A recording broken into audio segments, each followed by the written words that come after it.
Hello and welcome. मैं हूं ज्योति। आप देख रहे हैं चुनावी समर, जहां पर एक और ताजा अपडेट के साथ हम हाजिर हैं।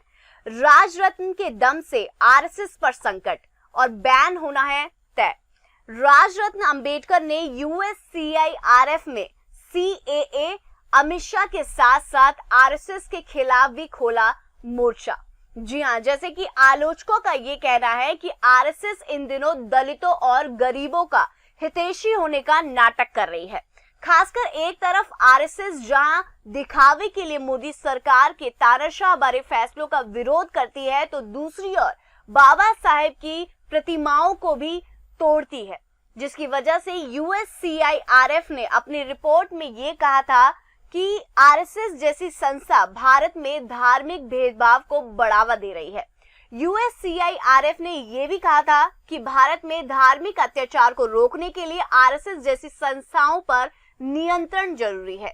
ऐसे में राजरत्न अंबेडकर ने अपने निशाने पर सीएए और अमित शाह के साथ साथ आरएसएस को भी लेना शुरू कर दिया, यानी कि यहाँ पर एक और पार्टी उनके हत्थे आ गई है।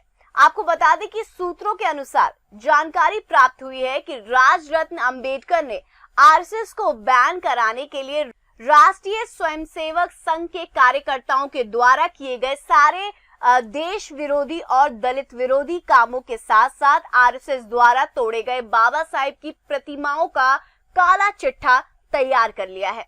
इन सब के अलावा आरएसएस के कार्यकर्ताओं के द्वारा आए दिन दलितों का शोषण करने की खबरें आती रहती हैं और इस तरह की कई सारी खबरें न्यूज़पेपर और इंटरनेट पर भी मौजूद है। इसीलिए सूत्रों के अनुसार राजरत्न ने उन सभी खबरों को भी एक जगह एकत्र कर लिया, यानी कि इकट्ठा कर लिया है। वैसे भी राजरत्न अंबेडकर ने पहले भी ये सबूत दिया था कि आरएसएस एक आतंकी संगठन है और इसको बैन करना बहुत ही ज्यादा जरूरी है। इसीलिए राजरत्न अंबेडकर अब इन सभी आरएसएस विरोधी सबूतों को इकट्ठा कर यूएससीआईआरएफ में पेश करने की योजना बना रहे हैं। जैसे कि हम जानते हैं कि यूएससीआईआरएफ का काम ही दुनिया भर के देशों में हो रहे धार्मिक अत्याचार पर नजर रखना है और अगर आरएसएस पर लगा हुआ आरोप पूरी तरह से सही साबित हो जाता है तो फिर यूएससीआईआरएफ को आरएसएस को बैन करने में कोई भी परेशानी नहीं होगी। यानी कि अब राजरत्न अंबेडकर अमित शाह से पहले आरएसएस को बैन कराने के लिए एक्टिव हो गए हैं।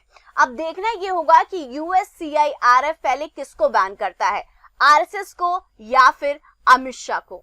तो इस पर आपकी क्या राय है, आप प्लीज कमेंट सेक्शन में लिखकर हमें जरूर बताएं। Thank you so much. Keep watching today's for more news.